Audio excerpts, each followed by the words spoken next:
Toomas Pauri autorisaade. Tere, head Kaguraadio kuulajad ja edu ja õnne teile kõigile. Ja minu külaliseks on seekord ei keegi muu kui Andrus Sukles. No tere, Andrus. Tere, Toomas. Kuidas siis Itaalias on, lumi põlvini või? Oleneb kus oled, aga siin on juba Liguurias on 14 kraadi sooja, päike paistab, et kõik väga hästi. Jumal, ära te kadedaks. No nii, maailm on möllu täis ja alustame siis. Eelmine nädal olid Euroopa Liidu riigid 37, palju need seal koos oli ja oli ka Ameerikast esindaja, muidugi Zelenski oli kohal, võeti vastu otsus, et kui sõda lõpeb, siis Euroopa tuleb kohe Ukrainasse, panevad Ukraina sõjava paika, annavad raha ja korraldavad niimoodi, et juhul kui Venele tuleb, siis annab tal igas keretäie. Mis see leping, kui sinule kõrvalvaatajale, eks Eesti on siin omamoodi tõlgendanud, aga kuidas see, ma saan, et Meloni igatahes oli juba seda meelt, et võiks venelastega rääkima hakata peale siis Prantsuse presidendi Macroni, teine julge ütleja. Et kuidas seal sinu poolt Itaaliast vaadatuna kogu see asi tundub? Saad aru, Toomas, see on ju jällegi meie nende nii-öelda narratiivivestjate ja spindoktorite märgunenäguna. Sa saad ju väga selgelt aru, et mis iganes seal kokku omavahel nad ei leppinud, venelastele ükski punkt peaaegu nendest ei sobi, et keegi paneb Euroopa Liidu väed sinna või tõesti ulme, eks see on järjekordne tee venitada ja süüdistada venelasi, et nemad ei taha kokku leppida. Venelased on väga selged, nad ei ole oma juttu muutnud 2024. aasta veebruaris saadik, üks sama jutt käib neil, meil siin ju käib nii kui lippadi-loppadi, et kord ei tohi venelastega rääkida, seaduse vastane venelastega rääkida, siis venelased ei taha teiega rääkida ja siis meid ei võeta laua taha ja ühesõnaga sa ise saad aru kogu aeg, et tõesti nagu hale propaganda käib meil ja keegi nagu ei, ainukese leping, mis sa saad teha, kui on ka venelased laua taga ja neid ju siin ei võeta, nad ju käivad maksumaksja raha eest ise kokku saamas ja nõu pidamas ja kokkuleppeid tegemas ja aga ütleme, keda see nagu kotib, mitte kedagi, sellepärast, et see on selline, hea nimi on pandud neile Coalition of Willing, ehk siis tahtekoalitsioon on pandud nimi Coalition of Killing, ehk siis tapjate koalitsioon. Ja kogu nende huvi on ju, vaata, Toomas, nad on meile ju kogu aeg selgitanud sulle ja mulle ja kogu Eesti rahvale ja ka kogu Euroopa rahvale, et Venemaa tuleb tükkideks lüüa, Putin põlvili suruda ja strateegiliselt peavad venelased kaotama. Ja et me oleme seda valmis tegema läbi ukrainlaste, kasvu viimad ukrainlaseni ja seda ju on ka viljeletud. Ja kui nüüd vahe tullakse ja öeldakse, et oi, et me olime valed, et hoopis Putin võidab selle sõja ja ukrainlased kaotavad ja meie koos nendega, see tähendab seda poliitilist lõppu neile. Seda juhtuda nad ei saa, siis nad on võimult läinud. Mis on siis teine alternatiiv, on, et tuubeldada, minna veel jõhramaks ja mis mulle teeb nagu väga muret eurooplasena, eestlasena elades Euroopas, on see, et nad teevad kõik selleks, et ei piirdu ainult ukrainlaste tapmisega, vaid hakatakse ka sõda pidama Euroopa pinnal, sest et see eskalatsioon, mis nüüd siin järjest tehakse, see on ju selge, et see ükskord viib relvastatud konfliktini ja võid ju Putinit, kui tahaks palju süüdistada, siis Putin on ka nagu kahvlis, sest et Venemaal süüdistatakse Putinit, et nad on liiga leebed.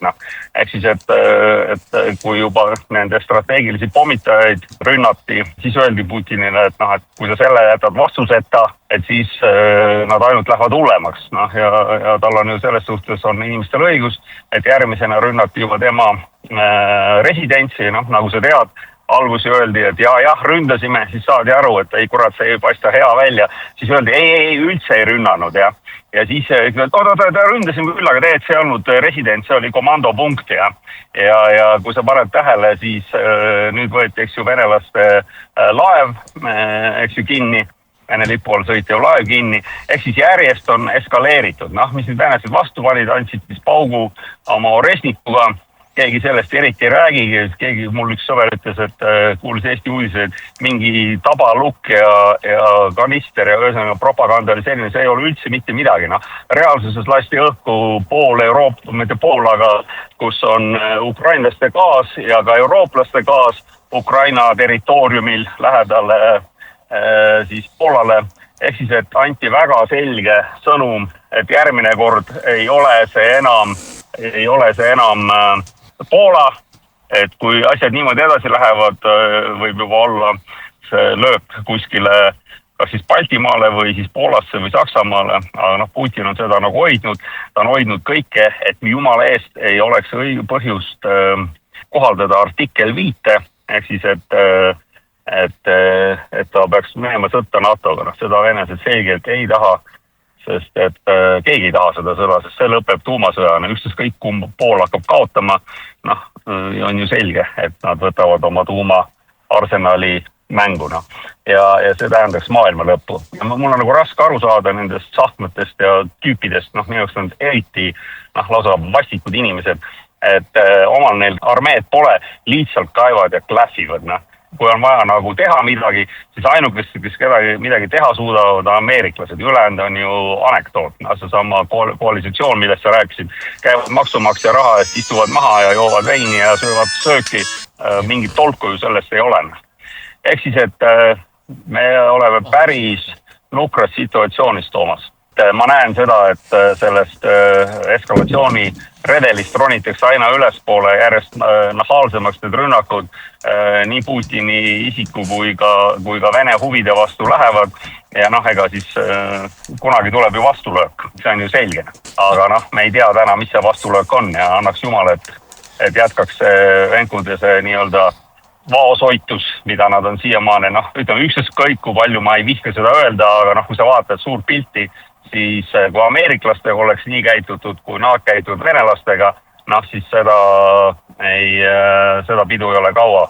Ja kui sa paned tähele, siis isegi kui Maduro ütleb ameeriklastele, teeme kõik, mis te tahate, siis nemad ikka teevad seda, mida nemad tahavad. Ja jällegi, et sa võid ju rääkida, et Venemaa on suur bensiinijaam koos aatompommidega, pead ju peast põrunud olema, kui sa lähed lihtsalt nokkima. Ja nüüd oleme me siis seal situatsioonis, kus me oleme, Toomas. Mina küll nagu väga rõõmus ei ole selle situatsiooni üle, mis meil on siin tekitatud ja meile kogu aeg pannakse propagandat, et küll venelased on halvad, aga vaat meie oleme õiguse eest väljas ja meil on demokraatia ja lihtsalt aru saamata seda, et võimul olev koalitsiooni approval on 15% ja nemad on demokraadid, aga teised on kõik diktatuurid ja ma ei tea, täitsa hale. Sa kuulad seda Itaalia meediat ka. Meloni on nagu minu meelest, kui ma vaatan neid teisi, siis ta on nagu võtnud ikkagi sügava analüüsi endale, et kaua see sõda seal Ukrainas võib kesta, et ukrainlaste enda ressursse pole, et palju see USA ei anna, ega palju see Euroopa rahade peal see sõda võiks kesta. Osa ütleb, et 3 aastat, mina seda ei usu, ma arvan, et sel aastal peaks ära leppima, see on minu arvamine. Vaata, itaallastega on nagu selles suhtes nagu normaalne, et nad saavad selgelt aru, et mis on see juurpõhjus ja juurpõhjus on see, et NATO laienes, eks ju, itta ja venelased ei saanud seda omale lubada, kuna see seadis nende riigi eksistentsiaalsesse ohtuna. Ja ükskõik mida meie need spindoktorid või propagandistid sulle ei räägi, et Ukraina on iseseisev riik ja teeb oma otsuseid ise ja siis maailmas need asjad nii ei käi, eks ju. Vaatame kas või praegu, et Venezuela on iseseisev riik, võiks otsust ise teha või et Gröönimaa on Taani osa autonoomne, et keegi tuleb ja ütleb, et ta võtab selle ära, eks, ja põhjus on toodud jälle riiklikud huvid, et nagu naljakas on see, et siis ühel on riiklikud huvid ja võivad olla ja teisel ei tohi olla. Ja see on täielik avantüür ja ma loodan, et keegi sellest ka vastutusele võetakse kunagi, ajalugu võtab kohe selgelt, aga ka et need inimesed, kes on neid otsuseid teinud, ja kunagi vastutusel võetakse, et see oli ju ette teada, ega siin ei olnud ju mitte midagi sellist, mis tuli niimoodi nagu välk selgest taevast. Mäletame ju 62, kui Hruštšov tahtis panna pommid Kuubale, siis ju Kennedy ütles, et see on ameeriklaste jaoks eksistentsiaalne oht ja pidi 3. maailmasõda juba siis lahti minema. Ja nüüd siis oleme uuesti sellel lävendil, et 3. maailmasõda läheb lahti. Me oleme väga lähedal sellele, lähemal kui kunagi varem. See on ka nagu selge, sest et venelased ei jäta, nad on üht sama juttu rääkinud, eks ju, 24. aastast saadik, tegelikult juba 2007 Münchenis ütles Putin, et selline laienemine viib sõjani ja isegi see meie Stoltenberg, kes oli tollel ajal siis NATO peasekretär ju läks Euroopa Liidus selle, kus need saadikud seal istuvad ja ju pudistas välja selle, et venelased tulid meie juurde ja ütlesid, et kui te Ukrainasse laienete, et see on meie jaoks punane joon ja läheb sõjaks ja me ründame ja selle peale olid kõik rõõmsad, ütlesid, et väga tore ja rünnak, sest juba ammu otsiti põhjust ja oodati, et kuidas venelastega sõda alustada. Ja järjest selgemaks nagu reaalsus saab ja itaallased saavad sellest selgelt aru, paistab, et prantslastel hakkab ka see kohale jõudma ja isegi see koalisitsioon, siis tahtekoalisitsioon või surmajate koalisitsioon on ju isegi Mörts on nüüd aru saanud, et me võime siin, kes ütles ka ühes intervjuus, et me võime siin koos istuda kui palju tahes ja maksumaksja raha raisata, tema seda muidugi öelnud, see on nagu minu lisand sinna, et arvestage, millega need inimesed seal kohal käivad, hotellides on ja õhtusööke söövad, on ju kõik maksumaksja poolt makstud ja istuvad koos ja ajavad täiesti mõõtetut juttu, sellepärast et ilma venelastega ju kokkulepet teha ei saa. Ukrainlased ja eurooplased ja ameeriklased võivad ükskõik milles kokku leppida ja kui venelastele see ei sobi, siis on see kokkulepe ju mõttetu, eks ju, või isegi selle kokkuleppe tegemine ja selle peale aja raiskamine, aga neile see meeldib, see näitab nende tähtsust ja annab võimaluse jällegi venelasi sõimata, mis iseenesest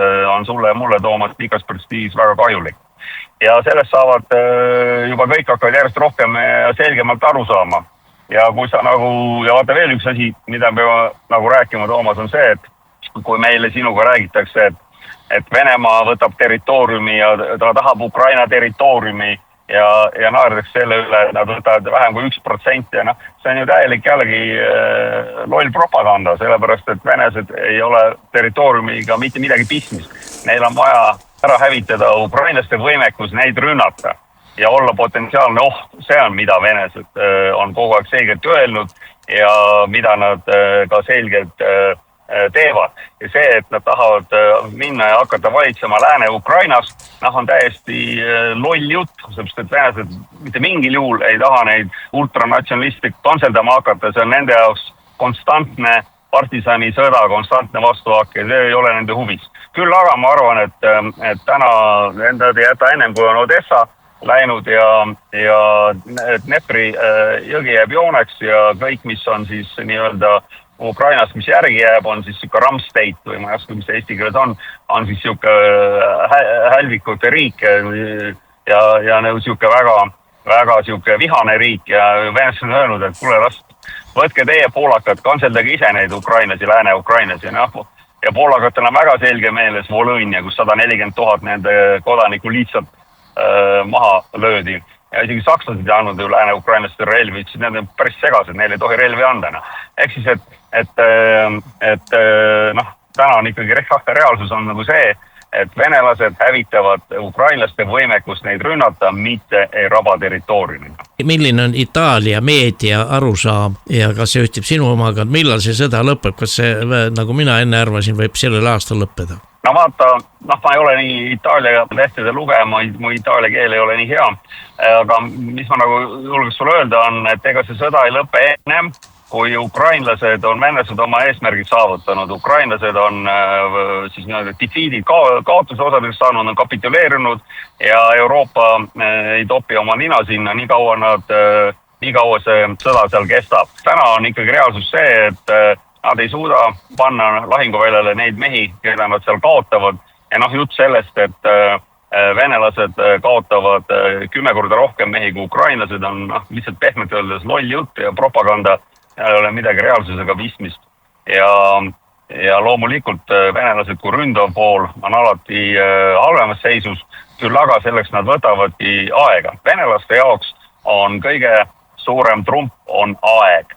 Ja mis see tähendab? See tähendab seda, et nende tööstus toodab sõjamaterjale, nad saavad abi ka siis teistelt riikidelt, küll ikka meil käib see just eriti ju Euroopa Liit, kui nad ütlevad, et Hiina, nagu see Mark Rutte, see on ju täiesti, ma ei tea, kus siuke inimene tuleb, ja räägib, et venelased on jubedad agressorid ja tulevad kohe, võtavad Euroopa Liidu ära ja hiinlased on need, kes nüüd selles aitavad, ega siis ju see on ju selge, et hiinlaste huvides on see, et venelased ei kukuks kokku, sellepärast, et kui see juhtub, siis on ju järgmine märklaud on ju Hiina, seda on ju Ameerika president ja kõik eelnevad presidendid välja öelnud, et Hiina tuleb sõda, et Hiina on nende suur vastane ja Hiinat tuleb kamitseda. Ehk siis hiinlased saavad selgelt aru, et kui venelastega kokku kukuvad, siis on nemad järgmised ja nad teevad kõik selleks, et venelasi nagu toetada, et nad kokku ei kukuks. Nagu siis Euroopa Liit ja ameeriklased toetavad ukrainlasi. Et mis siis nüüd nagu nii väga arusaamatut on. Ja kui sa nüüd küsid seda, et kaua see sõda kestab, siis sõda kestab täpselt nii kaua, kui ukrainlastel enam mehi pole. Ja vaata, mis on nagu eriti küüniline siis nii-öelda selle tahtekoalisatsiooni või siis nende tapjate koalisatsiooni poolt on see, et nemad on nõus seda sõda pidama viimase ukrainlaseni. See on nagu õõvastav iseenesest mulle ja see on alatu. Et ukrainlased surevad sellepärast, et nemad tahavad venelastega sõda pidada ja Putini põlvili suruda ja Venemaa kolmeks lüüa. Et kahjuks see nii on. Oskad sa öelda, võetakse neid varilaevu kinni, et kas need on Vene varilaevad või on nad teiste riikide varilaevad, lihtsalt meile öeldakse, et need on Vene varilaevad. Üks oli hiljuti, mis siin kinni võeti, mingi riigi lipu all tuli välja, et üks venelane oli seal 9 ukrainlast ja pluss veel teisi riigi kodanikke. Toomas, siin oleme nüüd täpselt, et mis tähendab varilaevastik? See on jällegi meie trollide poolt välja mõeldud sõna, tähendab varilaevastik on nüüd see, kui siis Lloyd's of London ei kindlusta siis seda, et siis kui ütleme siis valged juudid ei saa raha sellest, et laev maailmamerel ringi sõidab, et siis on varilaevastiku kui tegemist. Räägime jälle faktidest, et 10 suuremal Hiina, Maers, Möller ja kõik need teised kompaniid on kuskil 1500 laeva, mis sõidavad. Ja nii-öelda siis see varilaevastik on ka 1500, et need on enam-vähem samas suurusjärgus. Ja samas üldse vist on kuskil 8000 siis ütleme kommertslaeva, mis sõidavad. Ehk siis, et rääkida nagu varilaevastikust, ei ole mingit põhjust, et nüüd siis kindlustada kas siis Hiina või India või siis Vene enda kindlustuskompaniid ja see ei tähenda seda, et on varilaevast. Mis puudutab nüüd sellesse Marinara kinnivõtmisesse, siis see on ka nagu väga suur eskalatsioon ja miks? Sellepärast, et nii-öelda navigatsioonivabaduse ja siis mereseaduse järgi on see, et kui see on lipu all olev laev, see tähendab seda, et lipu kaitstakse viimase võimaluseks, see on siis selle riigi kaitse all ja kui sa nüüd lased kellelgi selle lihtsalt käest ära võtta, siis on see ju selge, et sa ei suuda oma lippu kaitsta. Ja mis teeb selle nüüd Marinara situatsiooni natukene selliseks keeruliseks on see, et ta ennem ei olnud Vene lipu all, siis ta järsku sai Vene lipu alla. Siin on nagu kindlasti mingi probleem, mille Venest peab ära lahendama, et transpordiministeerium pani selle lipu alla, aga väliministeerium ja sõjaministeerium, kes siis nagu peavad tagama selle, et ta oleks ka rahvusvaheliselt õige ja samas sõjaväelased peavad tagama selle, et kui keegi läheb nokkima nendega, et nad saavad sõjalise vastulöögi. Et seal oli nagu miskommunikatsioon. Kui sa nüüd paned tähele, et laev võeti siis niimoodi kinni ja seal oli siis kapten ja veel üks kõrgem ohvitser olid venelased, siis oli kas erinevad numbrid on kas 6 või 8, Georgian on siis grusiinid ja siis kuskil 20 ukrainlast. Paned tähele, et laeva meeskonnas on 20 ukrainlast, 2 venelast ja grusiinid, kes väidetavalt on kogu aeg sõjajalal ja üksteist salli, siis vähed seal laevas on nad kõik rõõmsalt koos. Ja mis oli nagu siis selle tulemus oli see, et need 2 venelast lasid ameeriklased lahti. Ja 20 ukrainlast on siiani vahil ja grusiinid ka. Ja veel korra, jällegi kui mõelda selle peale tagasi, mida ütles Vene välisministeerium esialgu, ütles, et see on piraatlus ja täiesti lubamatu, mis toimetati. Ja kui nüüd siis need Vene kapteni ja teenemees lahti lasti, siis Maria Zakharova nagu tänas Trumpi, et ta nagu lasi Vene kodanikud nagu lahti. ja noh, jällegi nüüd on nagu siin täiesti nagu mõttekoht, et miks nii tehti, et miks väidetavalt siis Vene laevad olid lähenemas sellele ja kui ameeriklased nägid, et Vene laevad tulevad, õivasid selle ära, eks venelased natuke hiljaks, et oma lippu kaitsta. Nüüd on siis nagu küsimus selles, et mis saab edasi. Ajaloost toodi üks väga huvitav fakt, et Julius Caesar, kui ta oli veel mitte nagu diktaator, aga nobelmann, sõitis laevaga siis Kreeka saarele ja piraadid võtsid ta, mis on siis tänast Türgi alalt, piraadid võtsid ta nagu vangi ja tahtsid ta eest lunaraha. Kui Caesar ütles, et kuram, see lunaraha on nagu natuke liiga väike, et peate nagu selle raha suuremaks tegema, sest ma olen jube tähtis inimene. Ja oli väga viisakas ja suhtles nende terroristidega ehk siis piraatidega ja oli väga lugupidav, siis kui siis see raha ära maksti, mille ta suuremaks tegi piraatidele, et nagu mõtlesid ka, et täitsa idioot, et me saame nüüd hulga raha. Mis ta siis tegi, läks tagasi Rooma, kas oli 48-68 päeva pärast lõi ta need piraadid, kes siis tema käest ta kinni võtsid ja raha välja pressisid, lõi ta kõik need risti. Ehk siis, et nüüd on see suur küsimus, et mida venelased teevad. See on ju selge, et see vastuseta jääda ei saa. Mingisugune eskalatsioon tuleb ja nüüd tuleb tõsiselt hinge kinni pidada, et mingi meie väiksel maal olev institutsioon või ei ole target. Väidetakse, et see, mis nüüd Oresnik lasti siis ukrainlaste ja eurooplaste gaasivarude pihta oli hoiatus, aga ma arvan, et see ei ole veel kõik. Aga kus Eesti poliitikud on võtnud, et siin meie vetes on 100 venelaste varilaevu, see on kuskilt laest võetud? Ei, võib olla küll ju, nagu ma sulle ütlesin ennem, et faktid on see, et 10 suuremad laevad, kompaniid omavad 1500 kommertslaeva ja seal nii-öelda varilaevast on umbes sama palju, et siin võib olla küll neid 100 laeva, aga jällegi see sõna varilaevastik on täiesti välja mõeldud termin, sihukest asja ei ole olemas. See on jälle propagandistide välja mõeldud meie nii-öelda sahknate ja seisuvite ja ma ei tea isegi kelle poolt. Et reaalsus on see, et neid laevu ei ole kindlustanud lääne ettevõtted, neid laevu kindlustavad BRICS-i või globaalses lõunas olevad kindlustusfirmad. Ega siis me oleme harjunud sellega, et viimased 500 aastat on eurooplased kogu maailma ahistanud ja röövinud ja vägistanud.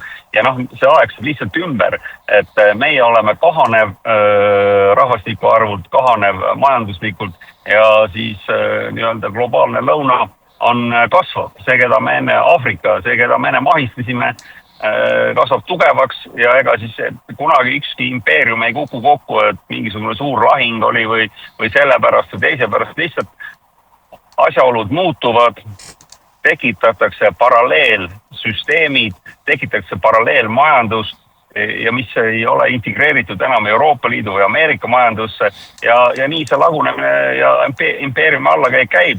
Impeerium võtab liiga suuri kohustusi, mida ta ei suuda täita ja nii on.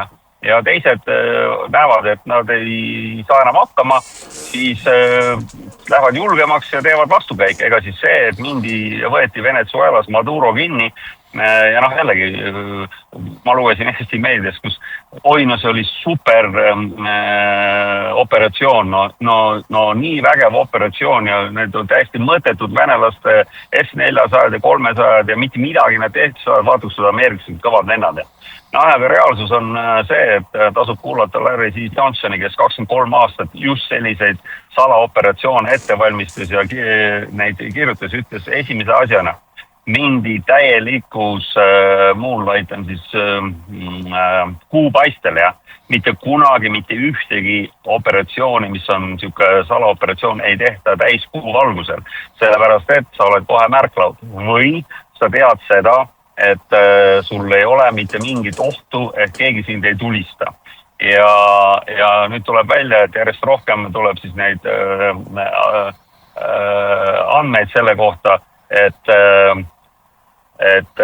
see osteti ära, siis need inimesed, kes siis andsid neile siukse rohelise tee, et nad said seda erioperatsiooni läbi viia, et ei tulistatud, ainult üks vend vist ei teadnud, see lasi korra ja siis ka mingi, kas oli kopter või lennuk sai kannatada aga ülejäänud küll müüdi siis Maduro maha kellegi poolt.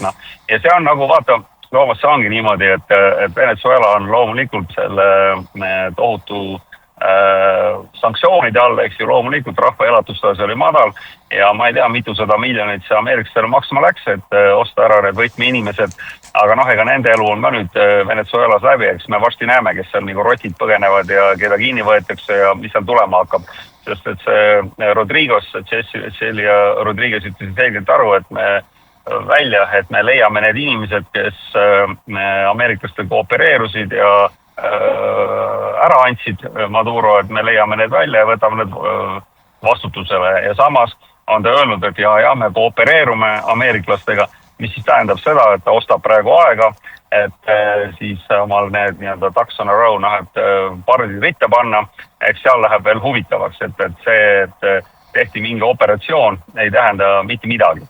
See on alles suure asja väike algus. Ja eks me näeme, mis sealt tulema hakkab. Me teeme siit väikese muusikese pausi, küsijana Toomas Paur ja minu vestluskaaslane Andrus Sukles. Eile ma kuulasin Eesti Aktuaalset Kaamerat ja seal öeldi, et Iraanis mässud hakkasid sellepärast, et toiduhinnad tõusid. Maailmas tõuseb väga palju ja ma ei tea kuskil, aga see oli ikkagi organiseeritud tegevus Iraanis võim üle võtta. Sul on absoluutselt õigus. See on jällegi, et me ei saa alahinnata Mossadi, mis on siis Iisraeli salaluure ja luure keskagentuuri tööd. Just rääkisin Venezuelast, et nemad tegid seal tööd ja esimene õnnestus neil see Maduro kinni võtta ja üks raamat on välja antud vist pärast teist maailmasõda on vist 68 režiimi vahetust on siis korraldanud luure keskagentuur. Ehk siis, et loomulikult see on nende töö ja mäletame seda ju, et juunikuuses oli 12 päeva oli sõda Iisraeli ja Iraani vahel või mis sõda, aga anti vastastikku neid lööke ja lõpuks läksid juudid ameeriklaste juurde ja ütlesid, et te peate selle asja ära lõpetama, et meil pole enam mitte midagi, millega Iraani rakette alla lasta. Ja nüüd on siis mindi teist teed mööda, ehk siis hakati režiimi õõnestama ja veel üks väga oluline moment on selle asja juures, et kus need rahustused peale hakkasid. Rahustused hakkasid peale, eks siis nii-öelda Iraanis, kus on siis araablaste kogukond, et seal elavad araablased, et Iraan ei ole homogeenne, seal ei ole siuke asi nagu, et on iraanlane näiteks Khamenei, kes on siis kõrgem usujuht, tema on üldse aseri, tema on aserbaidžaanlane tegelikult. Ja seal on balutšid ja seal on Kurdistan ja siis on araablased ja seal on erinevaid rahvusgruppe on palju. Ja miks see on nii? Seal on siuke organisatsioon nagu Iraani muhadžidžiinide vennaskond, ehk siis kuni 2012. aastani oli see ameeriklaste jaoks terroristide organisatsioon.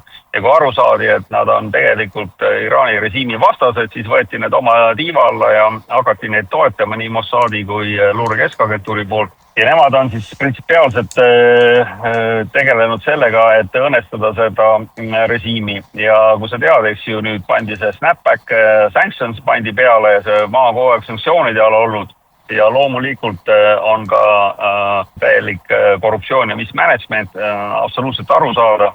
Ja veel, kui sa lisad sinna sellele, et sul on, kui 79. aastal oli 32 miljonit elanikku, siis praegu on lähedal 90 miljonile. 95 miljonit ma vaatasin. Kas nii palju, võib-olla on, ma ei julge maielda. Ma tean 90, aga jällegi ega suur maa.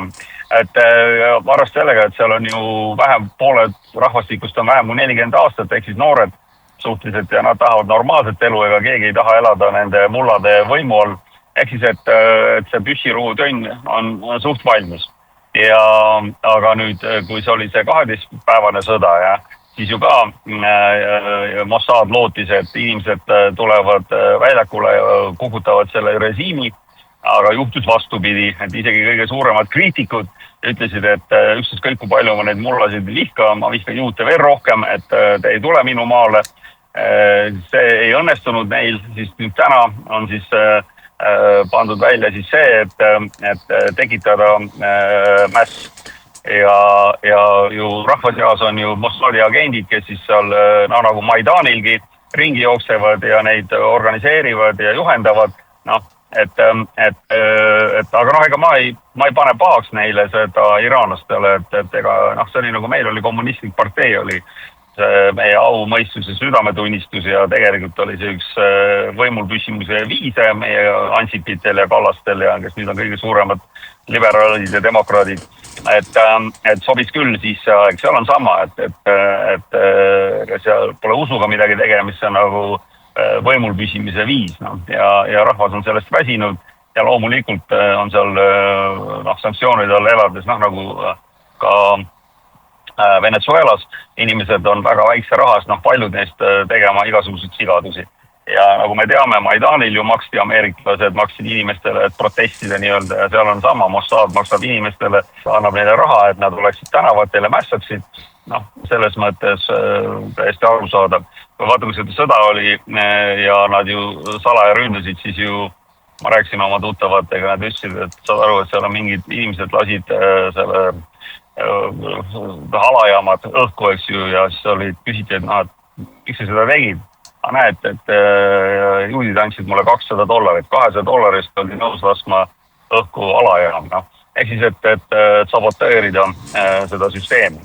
Ja samas on seal tõsine probleem veega, et just sama mismanagement, ehk siis, et jällegi, kui me räägime ka sellest, et kui oli siis see revolutsioon, siis need, kes olid vähegi nutikamad ja targemad, kas siis löödi maha, põgenesid ära ja asemele tulid, nagu meil oli Vene ajal revolutsioon, et 3 klassi oli haridust, see sai ministriks, eks ju, aga ta oli õigest backgroundist ja eriti see Ahmadinejadi ajal, kus ta oli president, oli siis meeletu korruptsioon ja veevarusid nagu Teheranis on tõsised probleemid veevarustusega ja igal pool mujal ka.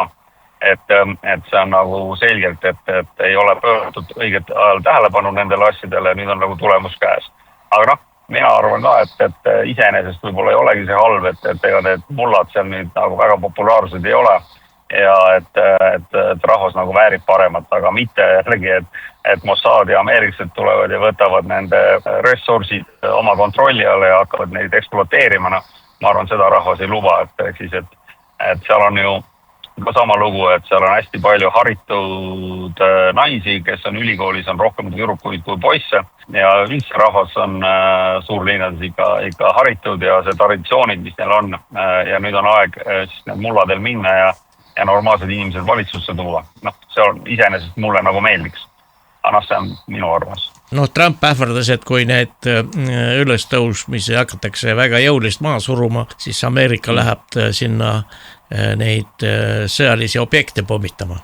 Ahah, ja kui ICE lasi maha valge ameeriklase, ICE on siis immigratsiooni ohvitserid lasid maha valge naise, siis iraanlased hakkavad ameeriklasi pommitama või see on niisugune absurdne jutt. Ta võib ju neid pommitada, aga siis ta teab ka seda, et Iisrael saab ja tema baasid seal Middle East, Lähis-Idas saavad rünnakuobjektideks ja ju iraanlased lasid oma vanad raketid Iisraeli peale ja pärast 12. päeva ei suutnud enam neid alla tuua ja järjest paremaks need raketid läksid, mis lendama hakkasid. Need läksid nagu kuum nuga sulavõist läbi nende kaitsest, ehk siis, et see tähendaks jällegi regionaalsõda ja kui on nüüd venelaste liinlastel on tehtud nendega ka kokkulepe, kuna iraanlased lükkasid need enam kõrvale, ütlesid, et me ei taha teiega mingit sõjalist kokkulepet, see pole meile, me ei ole agressiivne riik ja me ei taha seda, kui juudid ja ameeriklased neid ründasid, said aru, et see ei ole nagu päris see ja nüüd on neil ju tehtud kokkulepped, et kui see lahing läheb, siis aitavad nii hiinlased kui venelased neid.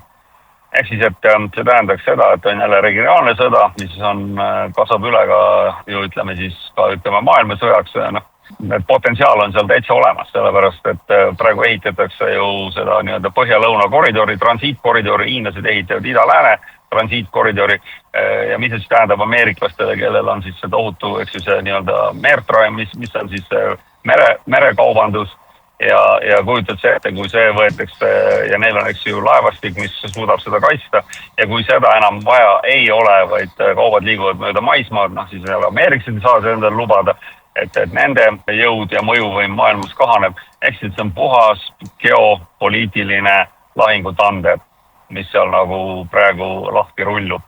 ja kuna Iraan on ikkagi väga suur osa sellest, nad saavad kinni panna selle Hormuzi väina, see tähendab seda, et 25% kogu maailma kaubandusest jääb seisma, siis jällegi on see väga oluline point, mida ei saa ka tähelepanuta jätta. Iraanis elab täna ligi 92 miljonit inimest, siis kui suur on see täna kontingent, mis seal, kas see on ainult pealinnas või teistes linnades ka, kes seal siis pilluvad käsigranaate ja lõhuvad hooneid. Kui suur see mass on, et kas seda, kui politseil tuleb appi sõjavägi, on see võimalik maha suruda? Kõik on võimalik, aga jällegi küsimus on, mis hinnaga. Ma arvan, et need Iraani julgeolekuteenistused on suht nagu nõrgad, nad ei näinud ära, mis juhtus, kui nende teadlased ja sõjaväelased ja maha löödi.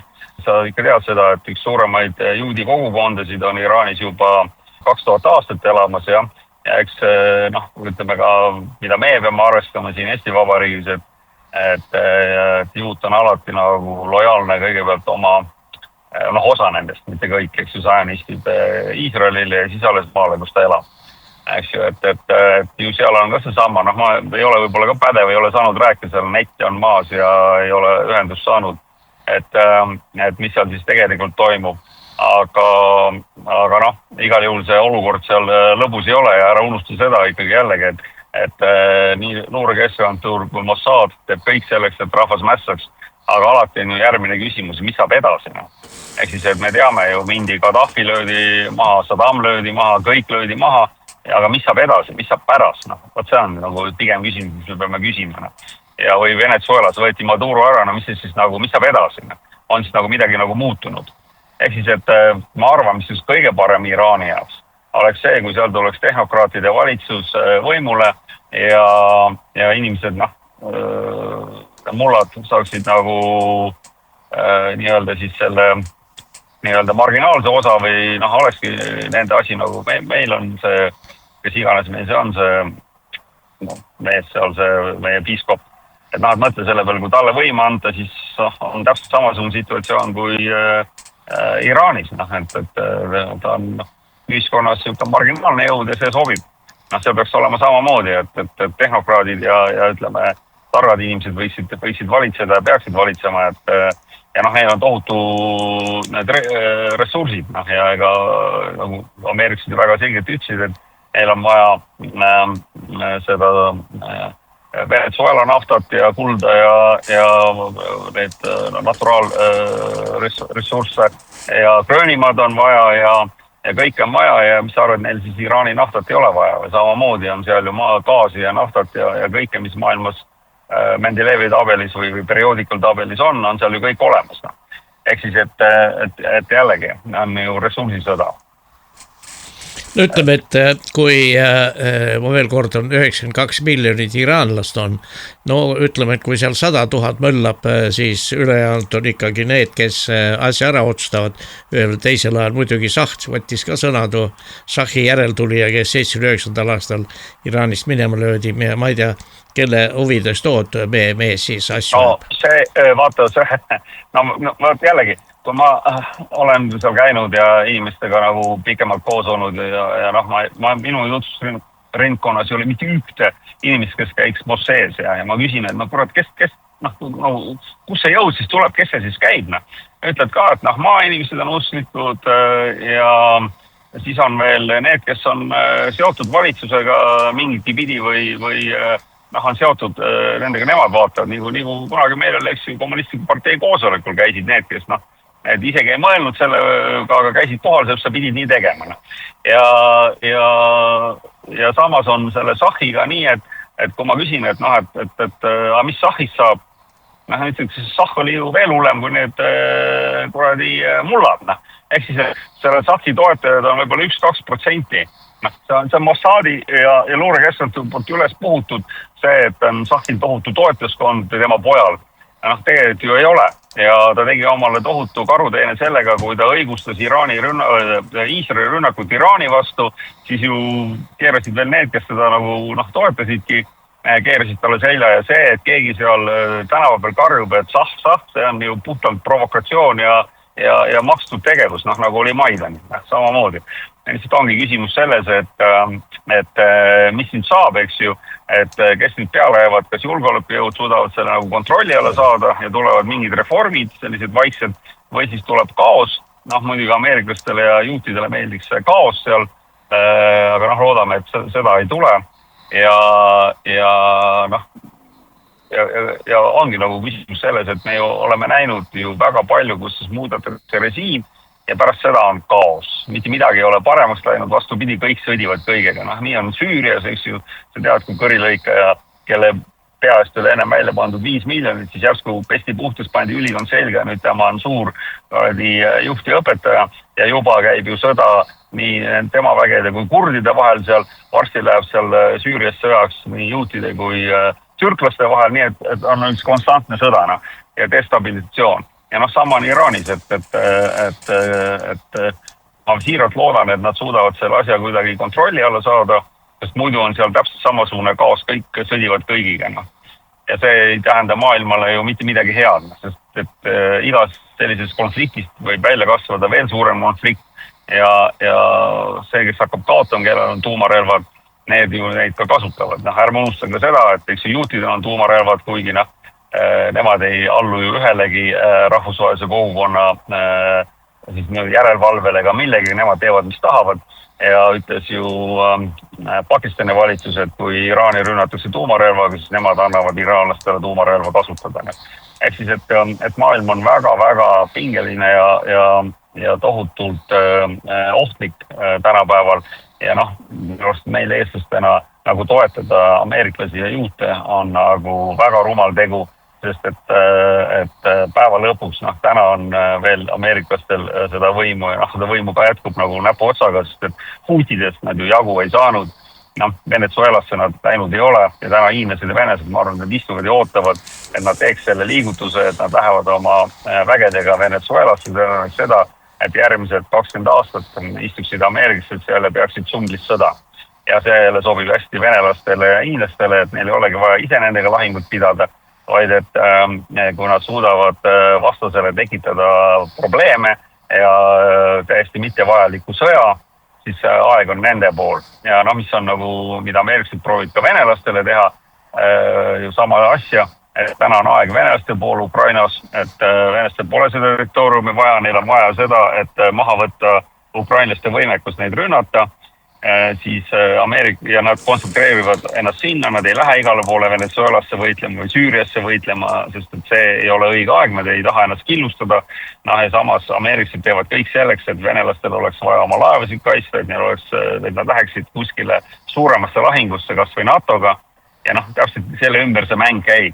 Aga mida see tähendab meile, kui tuleb nii-öelda sõda NATO-ga, siis ma arvan, et suurem osa Eestis pühitakse maa pealt minema, see on nagu reaalsust. Ja ma ei saa aru nendest pehkuritest ja seisovitest ja tsahtmetest, mida te nagu mõtlete. Peetus on teil või. Vaadake nagu suurt pilti ka see, et venestega klähvite ja ütlete, et nad kohe on põlviline, siis see on ju hästi haige jutt, see on midagi tegemist reaalsusega. Reaalsus on täna see, et meie jääme järjest nõrgemaks. Vaata ise meie sündimust. Ega siis maailma mõistes impeeriumid ei kuku ühe päevaga kokku, see on gradual, järk-järguline hääbumine. Oleme ju hääbuval kursil ja sellega peab arvestama ja sellega tuleks tegeleda. Mitte lüüa seadrummi ja nüüd panna see endine miilis või kes ta oli 2,3 miljardit jagama meie nii-öelda rahana. See on ju selge, et mind väga huvitaks see, kuhu, kellele ja kuhu palju. Et seal ei ole isegi nagu, mõtled nagu pead liiva alla peita, et see on ju puhas afäär Eesti maksumaksja rahaga. No ütleme, et selle Iraani teema lõpetuseks, et president muidugi kutsus ka rahvast ja seda poolt, kes täna ei ole tänaval, et otsima kompromissi. Ma arvan, et nad leiavad, et seal ikka vist päris sõjaks ei lähe. Ma siiralt loodan seda ja vaata veel üks asi, see on harva esinev. Peškian, see president ütles, et jah, tunnistas, et on probleeme, sellele tuleb lahendus leida ja ma viimati rääkisin, see oli neljapäeval, täna meil on, mis esmaspäev, oma hea tuttavaga. Täna me lindistame. Okay. et ei, see ütles ka, et kuna eks nad on sanktsioonide all, seal need vahetuskontorid ja tohutult palju raha, mis ei jõua nagu maale, vaid ongi sükse oligarkide käes ja nüüd siis minnakse nagu agressiivselt nende oligarkide järgi, kes siis nii-öelda raha hoiavad ja maale ei too ja selle peale siis nemad loomulikult tahaksid seda status quo'd jätkata ja et seal on ka, ütleme, see finantssektori surve on nagu tohutu, seda, mida tema ütles. Et see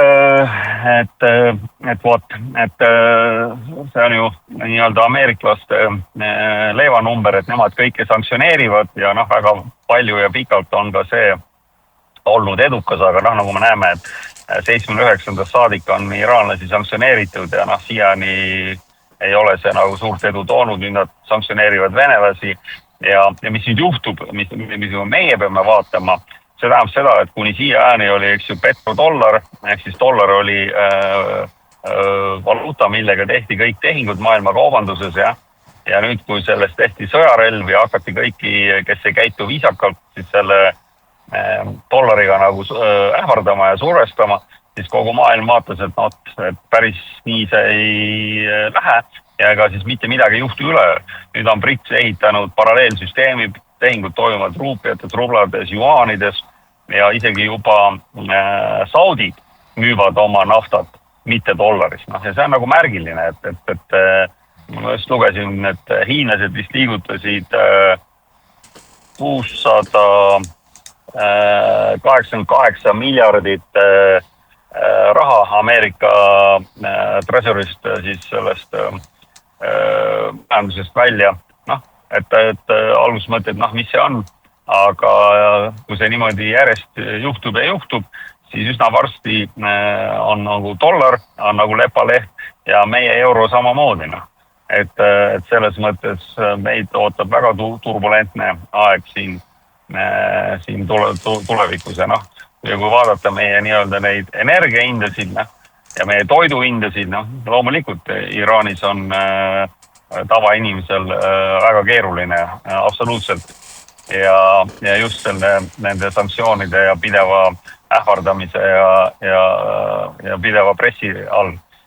Ja aga inimesed vähemalt lähevad tänavale, et meil siin hinnad tõusevad pead pööritava kiirusega, keegi tänaval lähe, kõik panevad suu kinni ja tõmbavad rihma koomale ja katsuvad kuidagi hakkama saada, see on lihtsalt meie temperamendi vahest.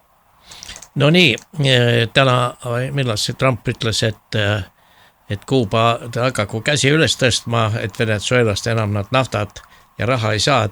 Mis sa arvad, mis seal Kuubal hakkab juhtuma? Ega seal on väga sama halb positsioon, et ju kuubakad said oma nafta ja toetuse Venezuelast, eks ju Venezuelasse läksid Kuuba arstid, et seal oli selline, Kuuba on ka haritud väga palju haritud inimesi ja just arstid on seal, Kuuba arstid on seal Lõuna-Ameerikas hinnatud. Ehk siis, et loomulikult on nüüd Kuubal keeruline ja ega see sotsialismi süsteem ise teame, ega ta pole mingi süsteem, aga jällegi, et sa vaata seda, inimesed on nõus elama sotsialistsüsteemis, et peaasi, et need programmeeriksid ei tuleks.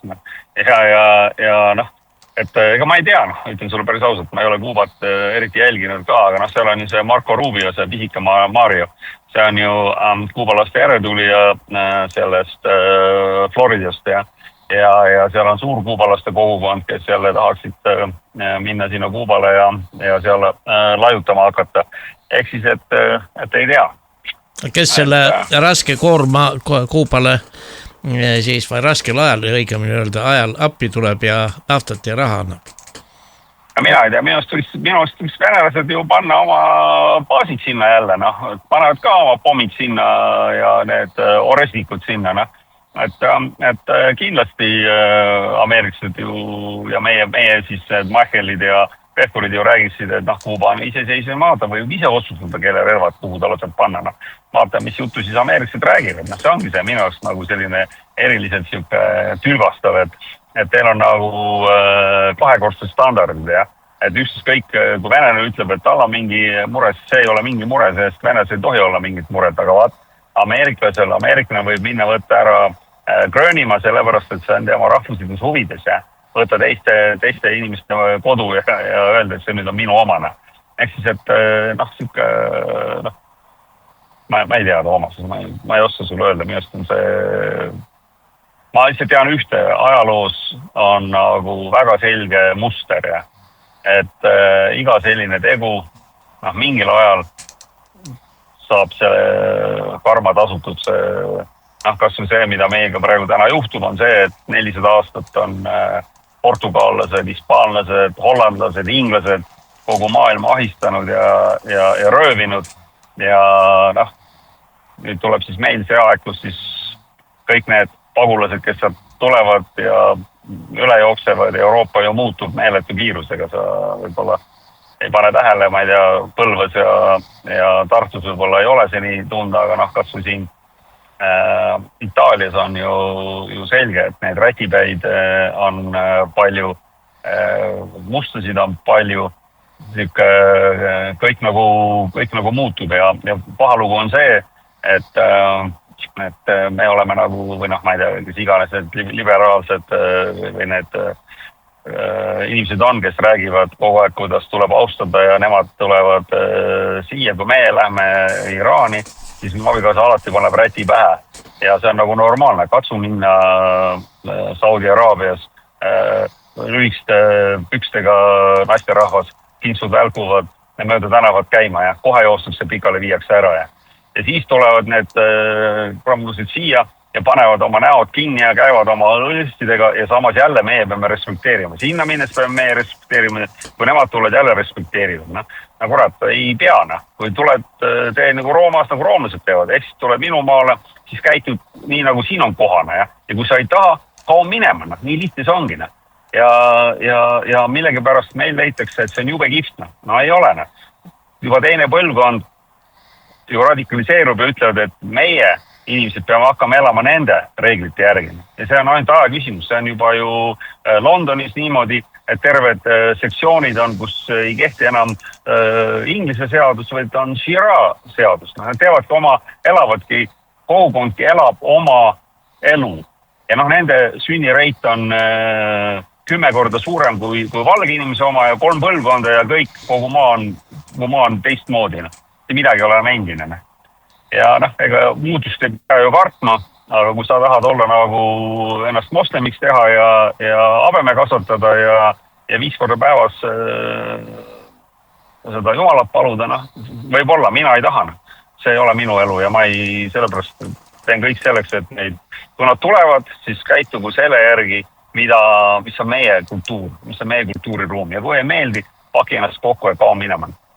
Ja sama ma olen alati öelnud, et kõiki meil sõimatakse, kes on teise jutuga, et putinistid ja ma ei tea, ma olen alati öelnud seda, et kuradi trünüfid, 30 aastat või palju see reform on meil siin õlmitsenud ja ei saanud tehtud selleks, et Eestis räägitakse eesti keelt.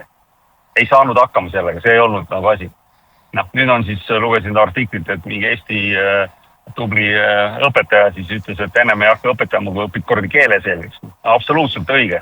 Ja kui siin palju nagu kilkab ja räägib, kui hästi Venemaal täpselt silla peale jalaga tagumikku kao minema. Mine ela seal, kus on nagu hea. Kui tahad siin elada, siis on meie seadus. Ja seda peakski tegema. Aga meil ei ole ju meie seadust. 80% seadusest, nagu see tubli Marina Kaljurand räägib, on ju Euroopa Liidu seadused. Ehk siis me jälle oleme kellegi lakeid. Me kuulame ja laseme kellegi teisel juhtida oma elu, mitte iseendale. Ja ma ei tea, minu jaoks on see nagu arusaamatu.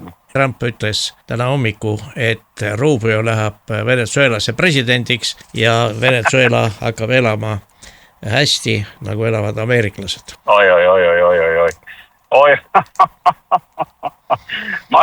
Ma ütlen sulle seda, et Rubiole lastus see kuul tagumikku üsna ruttu, sest et ärme unusta ühte väikest asja, et Venezuelas on Bolivari revolutsiooni Chavez'i austajad ja neil on relvad. Seal on mäed, seal on triple canopy, 3-kordne siis nii-öelda džungel, hästi siuke intense džungel. Ärme unusta seda, et FRAC on siis, kas Hondurase revolutsionäärid on 64. aastast pidanud sissisõda valitsusvägedega ja ameeriklased juba mitu korda käinud neid ära hävitamas ja rääkinud, kuidas kõik nüüd on lõpp sellel asjal ja samas Kolumbia mässulised on elus. juba 50 või 60 aastat. Ja mis neid seal ees ootab, on nagu üks Ray McCarran ütles, et Vietnam hispaania keeles, et seal ei ole inimesed nõus sellega väga selgelt, suur osa inimesi ei ole nõus siis selle Ameerikasse sinna minekuga ja tuletame meelde jälle Trumpi eelmise valitsuse ajal 2017-19 oli Juan Guaido, oli siis, kes nii-öelda võitis siis tegelikult presidendivalimised ja ka oli ju seal ja möllas ja mässas ja seesama Machado, kes siis sai selle nii-öelda selle preemia, sai selle Nobeli rahupreemia ja oli ju sõjaväeosa juures ja tahtis seda üle võtta ja karjus seal. Ja ei olnud, rahvas ei tulnud nende taha ju Ja täna ju Trump ei pannud ka Machadot sinna presidendiks, vaid väidetavad sellest, et ta isiklikult oli solvunud, et see sai selle rahupreemia, aga pigem nagu ikkagi see, et tal ei ole popular support, tal ei ole rahva poolt toetust. Et jälle ärme unusta, et Chavez oli ta nii halb, kui ta oli, ikkagi kui 70% Venezuela rahvas elas absoluutses vaesuses, siis nüüd on see protsent 10. Ei ole kellegil, aga kui meil nõudel enam-vähem kõik saavad hakkama. Et absoluutselt vaesuses elavaid, kes on ikka täiesti keerulised, on ikka väga vähene. Ja nüüd pöörata see kell tagasi ja minna siis ja öelda, et nüüd tulevad Ameeriksid, nüüd läheb jube hästi kõik, siis ma arvan, väga suur osa rahvast seda lihtsalt ei usu. Ja kui nad ütlevad, et mitte üks, kui sa panid tähele, siis mitte üks suurkorporatsiooni juht ei olnud excited sellest, et minna nüüd Venezuelas seda naftatööstust üles ehitama, seda enam, et seal on hiinlased päris palju investeerinud, seal on venelased kohal, ehk siis, et see tähendab seda, et nagu need küsimused tuleb ära lahendada. Ja kui ma sulle ütlesin, et seal on nagu džungel ja seal on need naftapuurimistehased või need leiukohad on suhteliselt džunglites, siis on sul vaja neid torujuhtmeid, millega vedada, siis on sul vaja seda valvata. Seal võivad torujuhtmed hakkavad väga tihti õhku lendama. Nende nii-öelda ajakirjanikud, kes siis lähevad seda rääkima, kui tore on see elu, neile lastakse kuul pähe. Ja see security või see julgeoleku situatsioon saab seal Ameerikasele väga raske olema. Nii et ma arvan, et venesed ja hiinlased praegu ainult ootavad seda, et keegi Rubio läheks sinna ja hakkaks direktoriks ja võtaks üks paarkümmend tuhat sõdurit või 100 000 sõdurit kaasa. Ja ärme unusta veel ühte asja jällegi, et 69. aastal oli 540 000 ameeriklast Vietnamis ja räägiti, kuidas nad kohe võidavad. Ja Vietnam on, ma ei tea, kolmandik sellest, mis on Venezuela ja rahvaarv sama. Ehk siis, et see on see saab päris kole olema ja ma arvan, et nii ameeriklastele kui Venezuela inimestele. Suur tänu sulle heade selgituste eest, jätkame jälle, aga teile head kuulajad, ilusat päeva. Aitäh, Toomas! Toomas Pauri autorisaade.